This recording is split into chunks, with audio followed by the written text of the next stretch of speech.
magluto pala tayo ng masarap na ulam. So, simple lang ang kanyang mga ingredients mga guys. Nagisa lang tayo ng bawang, sibuyas, luya, at naglagay na tayo ng konting kamatis. At saka natin nilagay yung pinakulo nating karne. So, ayan. So, di tayo naglagay. Ang ginawa natin palang sabaw is yung gata. Yun yung ginawa nating sabaw. Nag-add lang tayo ng konting pinagpakuluan yung mga idol. Medyo matuyo-tuyo na yung gata para manuot hanggang loob.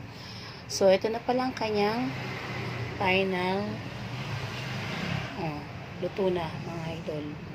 So, nag-add lang tayo dito ng gata, toyo, at konting Del Monte sauce. Tapos, yun, yung Reno. Ayan. Ang hirap isipin kasi nakasulat. So, yun lang po yung aking ingredients mga guys.